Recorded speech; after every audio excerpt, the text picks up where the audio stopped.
you happy with what you've seen? Yeah, well, Becky, thanks very much. The U.S. has suffered from the largest liquidity shock since World War II, and the Fed has had to come to wartime footing more quickly than we did in 2008. So I think they're off to a good start, and I think lucky for them it's a Friday. Fridays when markets close will probably give them the first opportunity to reflect at the powerful weapons they've sent, evaluate what targets they've hit, and really evaluate what to do next. And, you know, the weekends at high command at the Treasury and at the Federal Reserve in crises, this is the first time that they have where time can slow down. Time has moved incredibly quickly for them, I'm sure, over the last couple of weeks. A couple of weeks that are probably times that they'd like to forget, but in a month or so they'll have a hard time remembering. So I think, Becky, the key here now is after having treating some of the symptoms in the Treasury markets that Steve has talked about, symptoms across the economy, they need to now start to do three things. First, I'd suggest that they need to reveal their economic war plan, and they've got incredibly talented people there. So I would expect this weekend, early next week, for them to be able to say what they've done, why they've done it, what are the ways and means to accomplish their objectives. Because first off, Becky, the power is in the weapon, but the power is also in the explanation to get the country and the business sector on board. And so I suspect, Becky, that's the essential next step.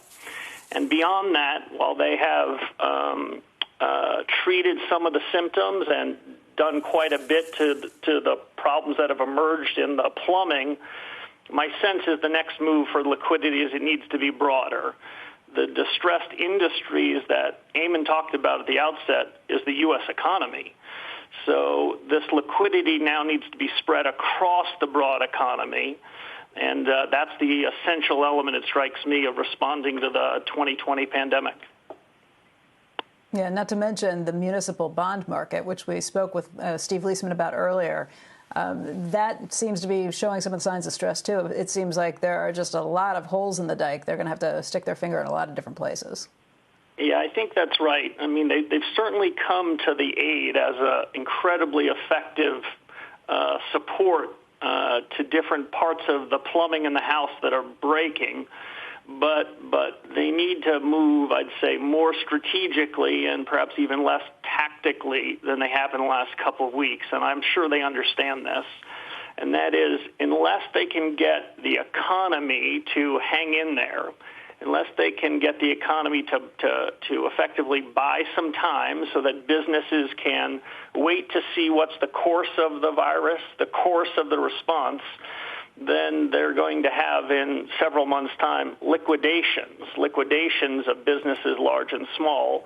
So what appears now, in my judgment, to be a liquidity crisis could turn into a solvency crisis, and that's why the overwhelming emphasis has to be to keep the foundation of the house alive, keep it so that all businesses, large and small, can draw on credit, can take cash, can make decisions so that they can keep their financial wherewithal, so that in 3 or 6 or 9 months, when this gets past us, they are able to move forward quite adroitly.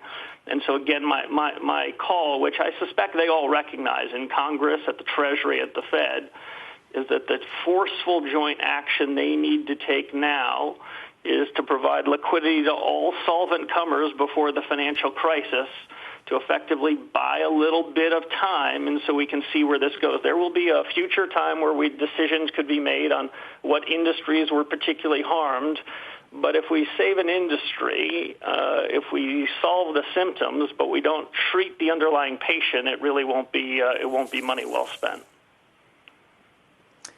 Kevin, how much of this is kind of moving beyond the scope of the Fed at this point? It seems to me like this is much more heavily going to lie in the fiscal stimulus and what Congress comes up with and how that money is spent, what industries are saved, also who gets relief and when. Yeah, I agree. I agree to an extent. Making policy is about making choices. And so Congress has important choices to make over the course of the next week. But I don't think about it in a siloed way. I don't think, okay, the Fed has now passed its baton to the Congress. There are huge synergies from the Federal Reserve, the Treasury, and the Congress working together. So how would that work? In my judgment, the Fed would use its emergency authority, which is in the trade called Section 13.3. They would break the glass of that authority, something they've done earlier this week with primary dealers, something they did earlier this week with commercial paper. But they'd use that authority and provide liquidity to all businesses that were solvent as of the first of the year. But to your point, they're going to be doing things that will cross into the realm of the Treasury and the Congress, and that's where they need Treasury and Congress's full-scale support. If, for example, the Fed opened up their credit lines, used the banking system, and the banking system provided credit to firms, large and small, that were otherwise solvent several months ago, the Fed could provide credit to those firms, overwhelm them with liquidity for all comers, let them buy some time.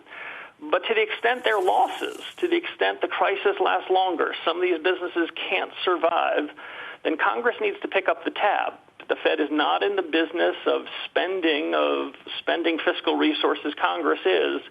So I would hope that in this Stimulus 3 bill that Congress is working on, Congress would authorize the Treasury Department, the Federal Reserve, that they would backstop these massive credit lines. And unlike in 2008, the credit lines wouldn't just be going to a bunch of Wall Street firms. These credit lines would be going to all companies across the country.